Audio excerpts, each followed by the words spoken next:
जय श्री राम मित्रों। कहते हैं भय प्रगट कृपाला, दीन दयाला कौशल्या हितकारी, हर्षित महतारी मुनि मनहारी, अद्भुत रूप निहारी। ये वो समय था त्रेता युग के कि महाराजा दशरथ के घर 4 पुत्र के जन्म होते हैं। तीनों रानियां उनकी, माता कौशल्या, कैकेयी, सुमित्रा ने 4 पुत्रों को जन्म देते हैं। खुशी का माहौल। राजा दशरथ जी के इतने खुशी थे, उन्हें फूले नहीं समा रहे थे। ना जाने कितने दासियों को हीरे जवाहर कितने बांट दिए थे, क्योंकि बहुत ही मन्नत से, बहुत ही कितने साधु महात्मा ऋषि मुनि के तब बल से ये 4 पुत्र का जन्म हुआ था। और अगर आप मित्रों राम भक्त हैं, प्रभु श्री राम से प्यार करते हैं, उनकी मार्गदर्शन में चलना चाहते हैं, प्लीज़ चैनल को सब्सक्राइब कर दीजिए और एक लाइक कर दीजिए और बगल में लगे बेल आइकन को प्रेस कर दीजिए, ताकि जो भी इस तरह की कहानी लेके आऊँ, एक धार्मिक स्टोरी बनाऊँ, सबसे पहली सूचना आपको मिले। मित्रों चलते हैं, कुछ संवाद जानते हैं प्रभु श्री राम और भरत के बारे में, लक्ष्मण के बारे में, शत्रुघ्न के बारे में। कहा जाता है किस संसार में अगर भाई हो तो राम जैसा, भरत जैसा, लक्ष्मण जैसा, शत्रुघ्न जैसा भाई जो होता है, हमेशा कहा जाता है कि विपत्ति बांटने के लिए होता है। आजकल के तो भाई ऐसे हैं जो संपत्ति बांटते हैं, संपत्ति बांटने के चक्कर में भाई भाई के दुश्मन बने रहते हैं। और हमारे मर्यादा पुरुषोत्तम राम जो है अपने भाइयों के लिए, यहाँ तक ही कहा जाता जब बचपन में चारों भाई खेला करते थे, गेंद बॉल खेला करते थे, तो हमेशा राम जी की तरफ से लक्ष्मण जी रहते थे और भरत के तरफ से शत्रुघ्न, आमने सामने दो भाई इस तरफ और 2 भाई उस तरफ, और बॉल खेलते थे।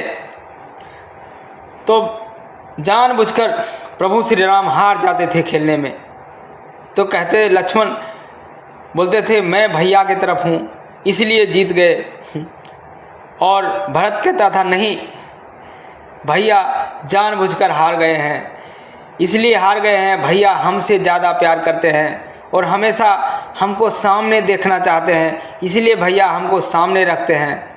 लेकिन लक्ष्मण कहता नहीं भैया हमसे ज़्यादा प्यार करते हैं, इसलिए भैया हमको हमेशा अपने पाले में रखते हैं।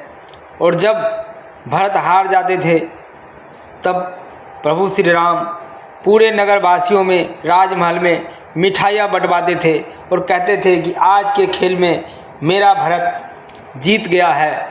एक वो भाई था, दोनों भाई, एक भाई के जीतने पर दूसरे भाई मिठाई बांटते थे, खुद की हार जाने पर मिठाई बांटते थे, दूसरे भाई के जीतने पर मिठाई बांटते थे। लेकिन आज के भाई है जो दूसरे भाई के हारने पर मिठाई बांटते हैं, ना कि अपना जीतने पर। और भरत कहते थे ये तो मेरा दुर्भाग्य है कि मैं अपने भैया से जीत गया, मैं तो हमेशा हारना चाहता हूँ, मैं अपना सब कुछ अपने भैया के ऊपर निछावर कर देना चाहता हूँ। और भरत बोलते बोलते रो देते थे।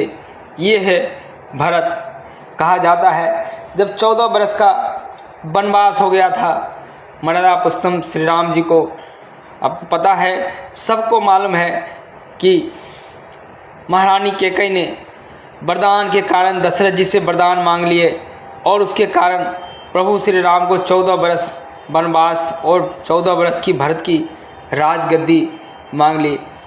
और जब उस समय जब प्रभु श्री राम के साथ लक्ष्मण और माता सीता जी वन को जाते हैं, उस समय भरत अयोध्या में नहीं थे, वो अपने ननिहाल में थे।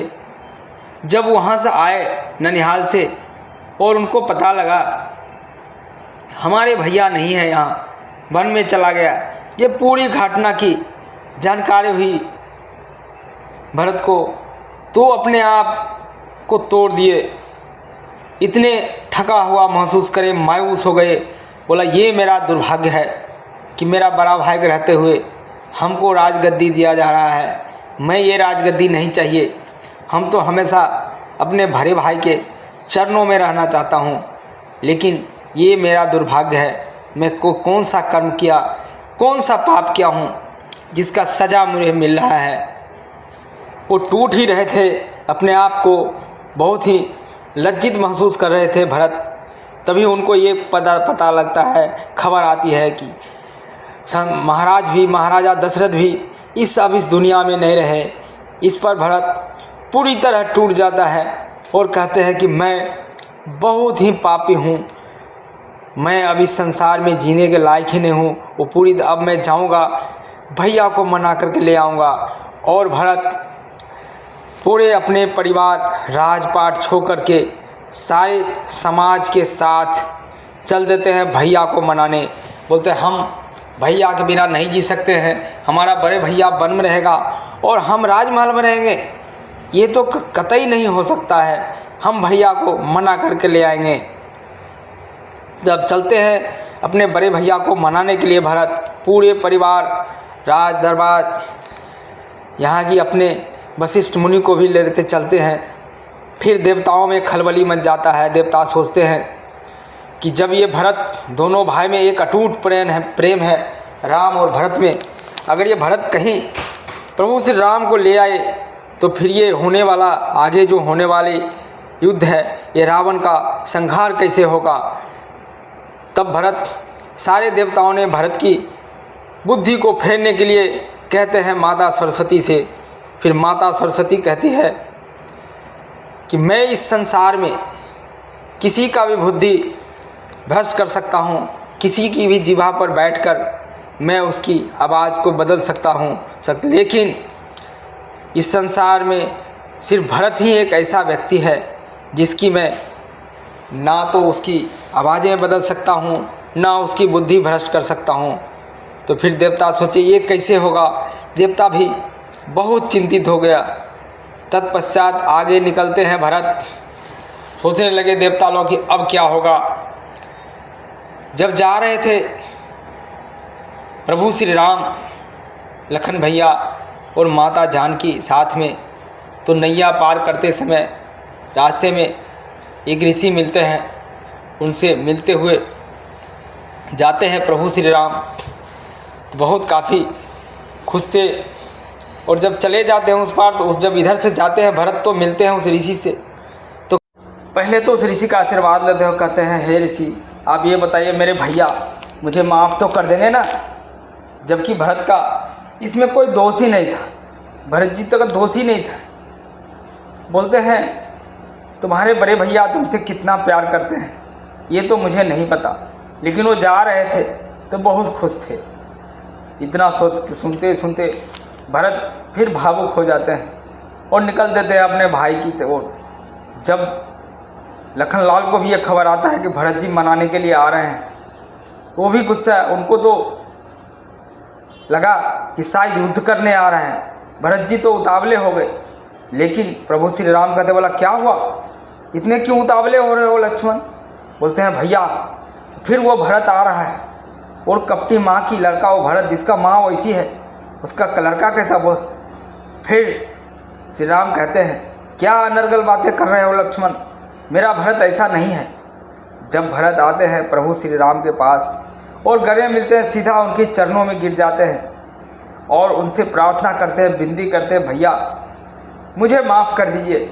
और भावुक होकर आँख से आंसू निकलते निकलते टपकते टपकते अपने भाई के गले मिलते हैं और पैर पर गिर कर बोलते हैं भैया मुझे माफ़ कर दीजिए।